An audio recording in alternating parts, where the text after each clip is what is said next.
जय हिंद दोस्त।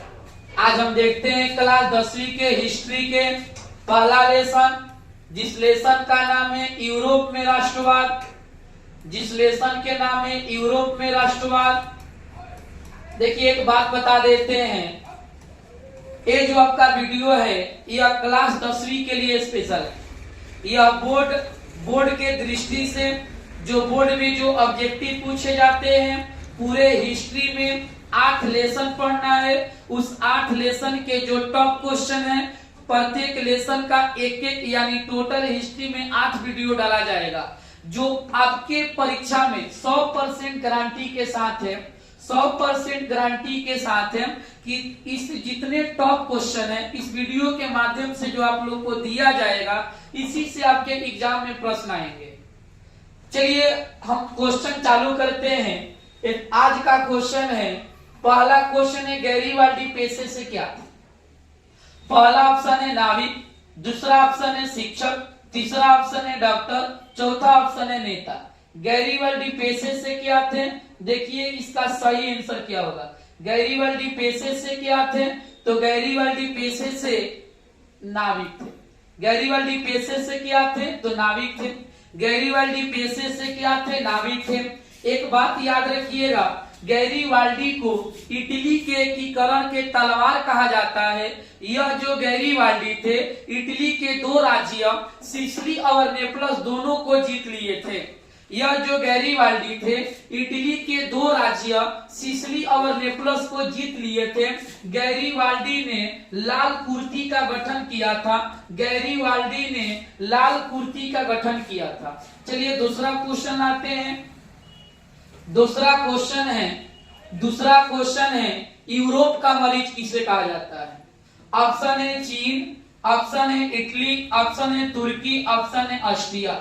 यूरोप का मरीज किसे कहा जाता है? आपका राइट आंसर होगा तुर्की। यूरोप का मरीज किसे कहा जाता है? तुर्की। यूरोप का मरीज किसे कहा जाता है? तुर्की को कहा जाता है। चलिए तीसरा क्वेश्चन है कि वियना सम्मेलन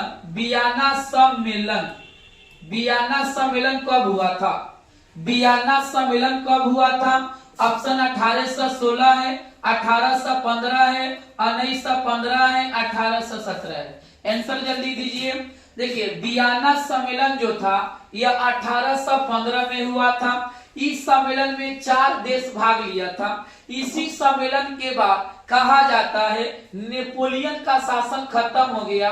इसी वियना सम्मेलन के बाद नेपोलियन युग चालू हुआ और मेटरनिक युग शुरू हुआ। मेटरनिक युग 1815 से लेकर 1848 तक के शासन काल को मेटरनिक युग कहा जाता है। वियना सम्मेलन के जो अगुवाई था वह ऑस्ट्रिया के चांसलर मेटरनिक ने किया था। इसमें रूस, प्रसा, ब्रिटेन, ऑस्ट्रिया, रूस, प्रसा, ब्रिटेन, ऑस्ट्रिया, रूस, प्रसा, ब्रिटेन, ऑस्ट्रिया, यह 4 देश भाग लिए थे वियना सम्मेलन में, जो कब की गई थी? 1815 में।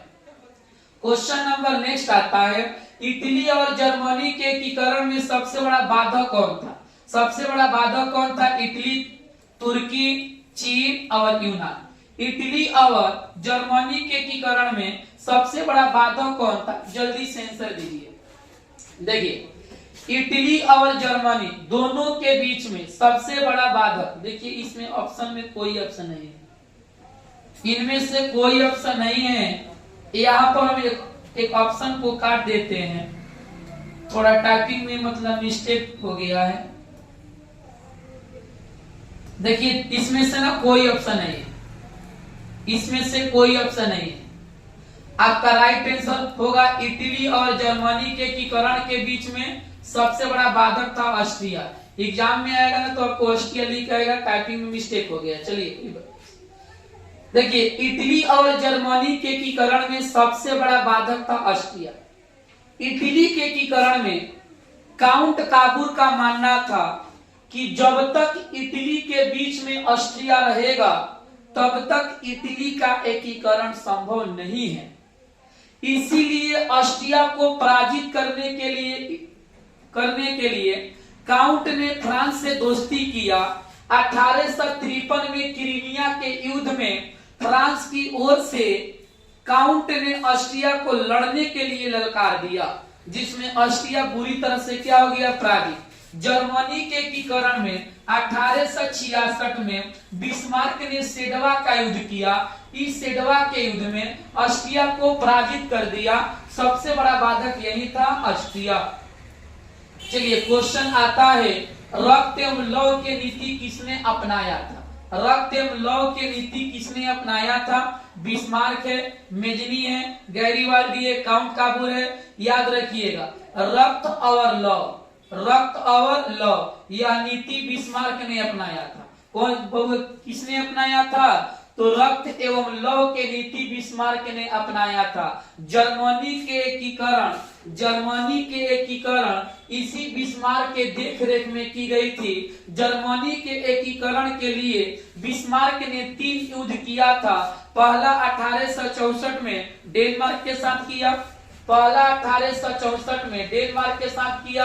1866 में बहुआ सेडवा का युद्ध किया, 1870 में सेडोन का युद्ध किया, 1870 में काची का युद्ध किया, तो सेडोन का युद्ध किया।